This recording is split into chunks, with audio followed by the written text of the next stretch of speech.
Hey, from Area 51 Raceway. Today we're going to talk about the Ferrari 126 C2 car here. Uh, Really beautiful looking car by Policar. And going to this rear wing design, this was used as a rule breaker or rule bender. And it was a protest to the Williams team using water-cooled brakes from what I read. Just a small thing I read. I'm not sure if I'm entirely accurate what I'm saying, but could be some other reason, but it's a beautiful looking car.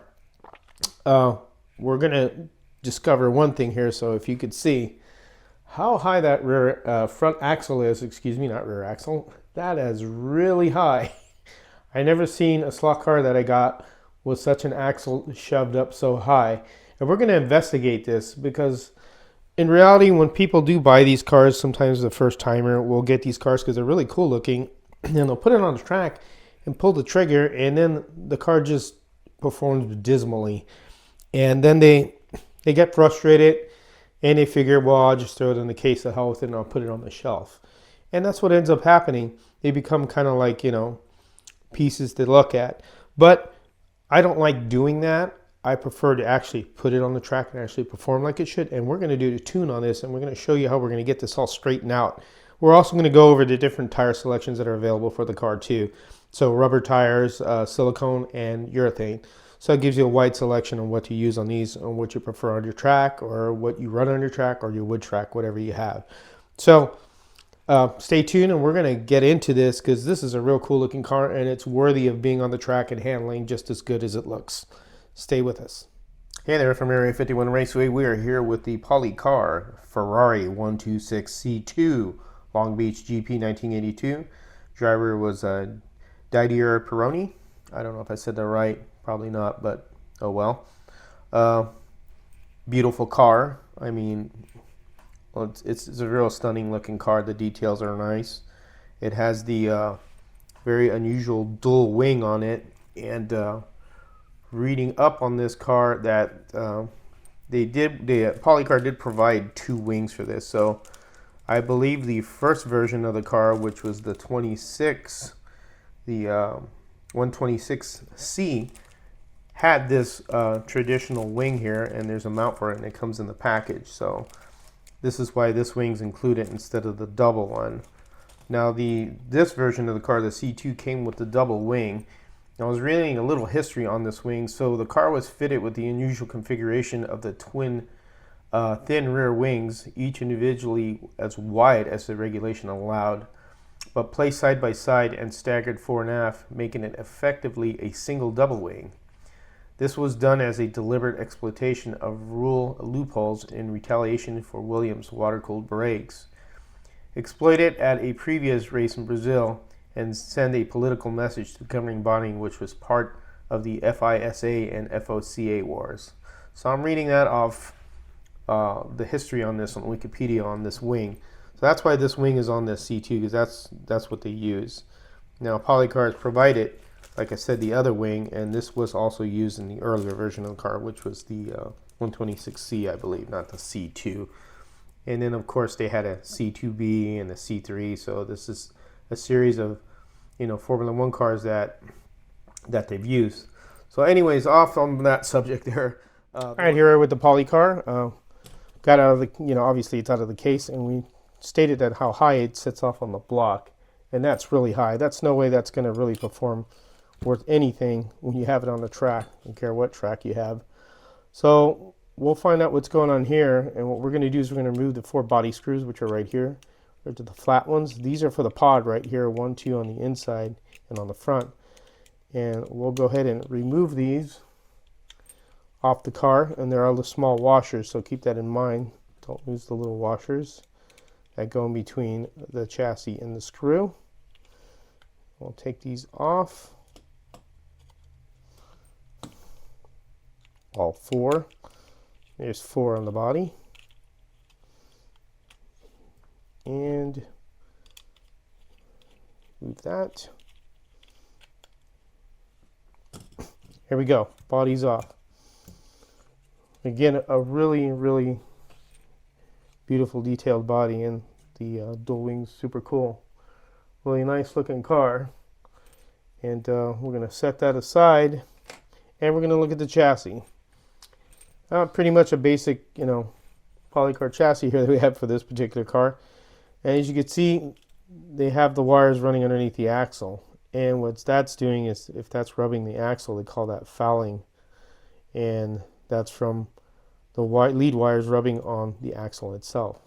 So there are two spots here for grub screws. And the one thing I do like about this car is that it has a screw for the guide. Compared to the other Policars that I got, the other F1s, it's a clip-on where you got to put pressure to pop it out. I didn't really like that much because this was fairly, front of those chassis were really thin and really flexible, and I was afraid I was going to break it because that took a lot of amount of pressure to remove that. So I'm glad they put a screw here, so I'll give them credit for that. I do like that better than the snap-in type. Now we see right here we have, if you could get a good look at that, there are two grub screws right here. And we'll get closer there. And here are grub screws right here, if you could see them. And those are rammed up all the way against the axle. And that's what's pushing this all the way up. The wheels do somewhat turn, but it doesn't look right, and we're going to fix that. And we'll get to that part in tuning it.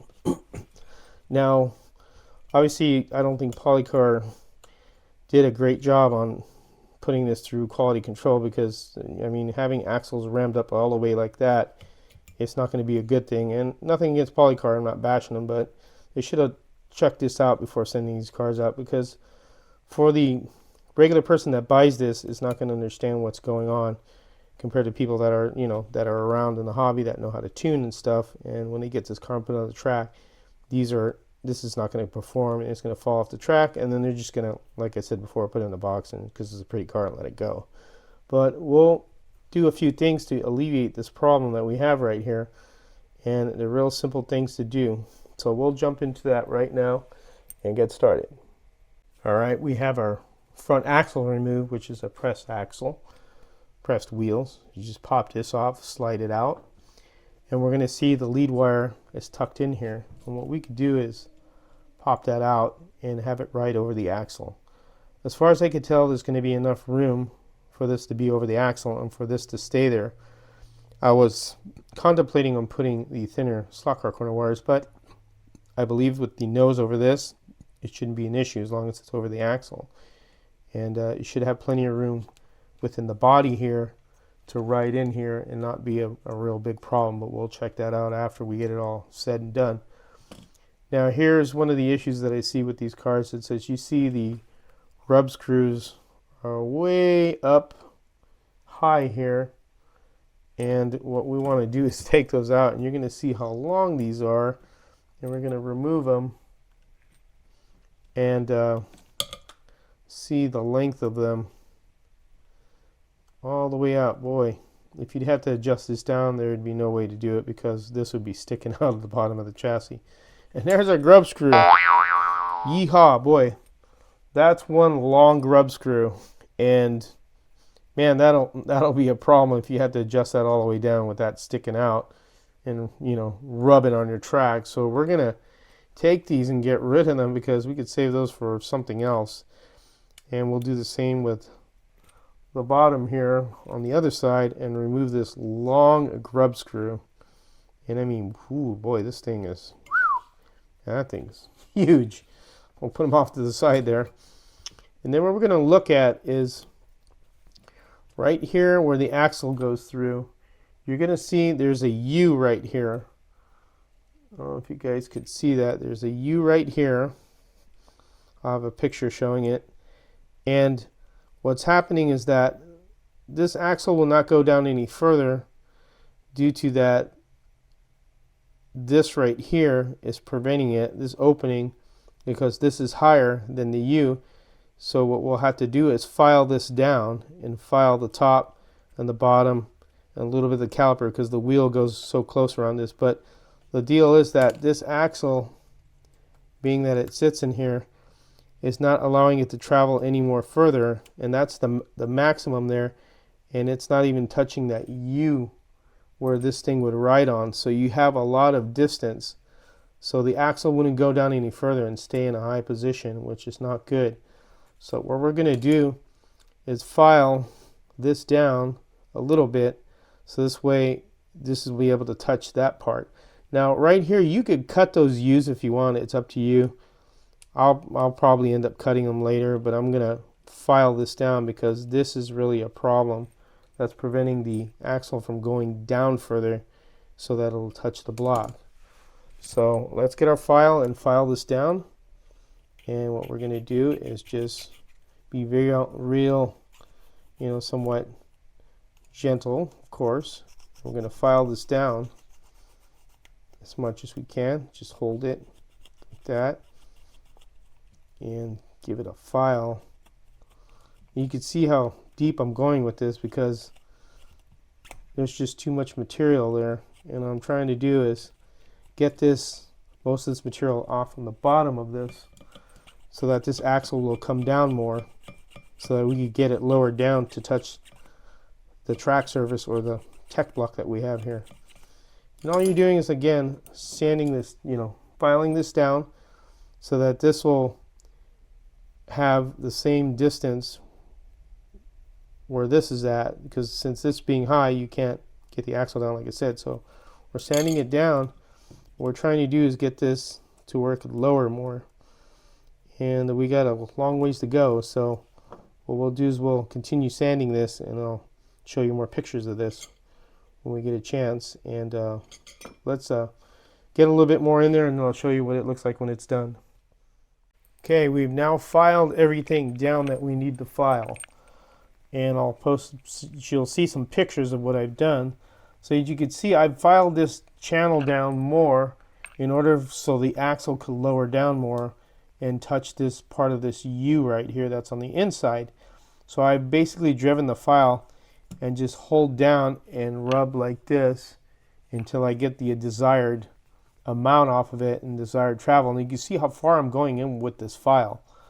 And that's what I'm doing, is just, little by little, just go like that. Don't be too forceful. Hold it like this, pinch it, and just rub it like that, and you will take the material off. And then what I did also was I sanded this surface like this with my wife's Color Street nail files, which she's got a billion of these. So these come in handy.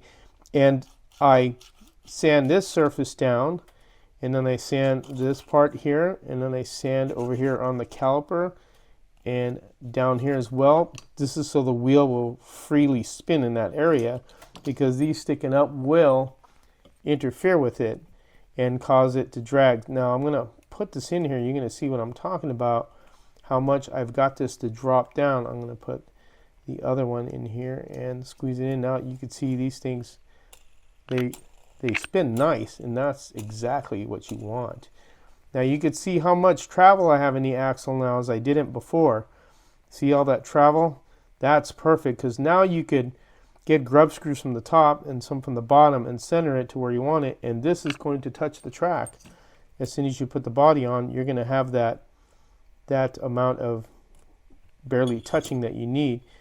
Now, as soon as I put pressure on it, like I'm placing the body, you're going to see, and we could adjust these as well, because you can see how much they move up and down. That is the key for this car. If we don't get these spinning freely and this axle down so that the guide will be placed in a good spot, and then you have these when you come around the corner where they're barely touching like outriggers, this car is going to handle fantastic. And as always, you do some tire work as well. There's nothing too bad about it, really easy. And then what we're going to do is we're going to keep these wires, and we're just going to put them in this position. There's two spots right here on the chassis that are little divots that you could place the wires in there, and these shouldn't be a problem or interfere with anything. John Albright has posted something on this and what he did, and he basically said he filed it down as well so that these could come down more, because if you don't do that, this axle is going to sit so high and you're going to have a problem with this car. It's really going to be frustrating driving it, and it's not going to be fun because it's not going to handle as well as it should. Because again, these cars are fantastic if you get a little work into them to get them to work right. So now that we've taken care of this, we'll go ahead and set our axle height with our grub screws, and we'll ditch these super long 10-foot grub screws that we really don't need.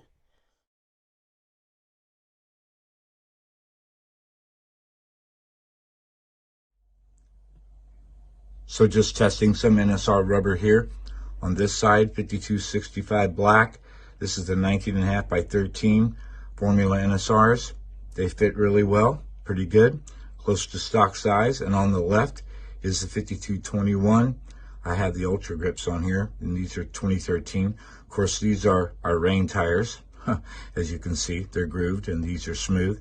I kind of like the fitment of the 5265 better. That's just me. Both of them, though, have to be pulled just a little bit to sit flush on the outside. So you're going to want to have to glue these down. You'll see right there on the inside that there is some exposed wheel, but if you want some NSR rubber on the car and not urethane, this might just do the trick. Another thing about this also that I like about Policar, I'll give them this much, is that they have holes here. So if you want to change these braids, which I'll probably leave these in for now and change them later, you could pull this wire out and you tin this wire and then you smush it with some pliers and you put it in there and put it in there with the new braid, and you could secure it with a grub screw right here. And this is what I like about this. And you want to make sure you use a short grub screw so nothing's sticking out so it doesn't interfere with the body, but you could get one in there and get it pretty flush, and this will secure the wire and it'll never come out. And by soldering it and then pinching it flat, you're not going to cut into the wire or nothing, because that solder is protecting the wire, and it works great. I've done it to several cars. I've never had a problem. I haven't had a guy, a lead wire pull out. So it works well. So if you do that later on when you change these, that's perfectly fine. Now we'll go ahead and set our axle height and make sure this spins freely and at the right height. Okay, we've got this car set up how we want it to. So we got our front wheels finally touching where we should, barely touching as we want it. And that's what we were trying to achieve. And that's a lot better than what it looked like than before. That one maybe a little bit, that's about there. And what I had to do, as you'll see in photos, I had to oblong these holes, because when you put this body on, at least with this particular car, may not happen to yours, these weren't centered, the screws, so the body would have to be pinched. So I oblonged these holes here on the chassis with a Dremel and a fine bit, and just made them to the point where they would go in straight. And I got, body float and pod float. Another thing I did remove was this pod screw. It's not really needed. Just leave this one in there and these two, and it'll give you good, back and forth pod float, and it'll be a lot better than having it restraining on this one here. So leave that in, or take this out, leave this in, and then loosen these up. I did a full turn on these and a full turn on these, and then you could fine tune it as you go. But we have the axles spinning nice and free, how we want it, just like that. That's nice and good there. We have our guide snapping back like we should. And what we'll do is we'll treat the tires on this thing, and we'll see how it goes, and see how she flies on the track. All right, here we are. We got the car on the track. We're going to run it. Now, right here, I have my display because I can't really point this to the camera, but the time should pop up, I believe, right here. So we're going to time this and see how well it does on a 40-foot track, because that's about the size of my track. And we'll actually have to head start before we start doing any times. And this is Smart Race app. 3, 2, see how she goes. 1, go.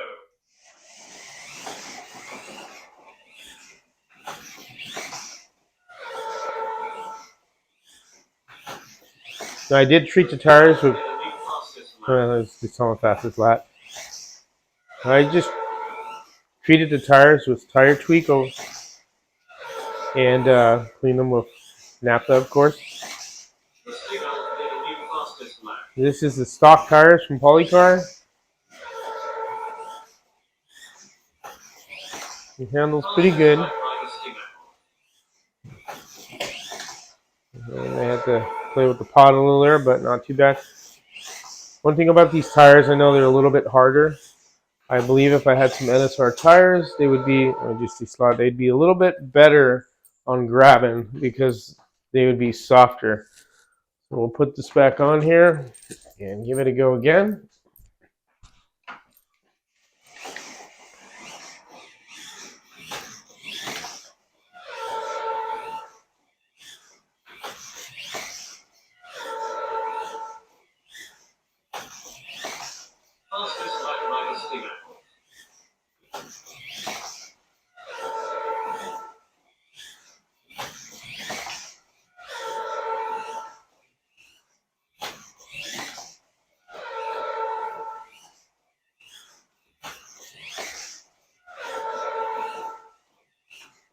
There you go. We'll do our fastest lap we got was 4.295.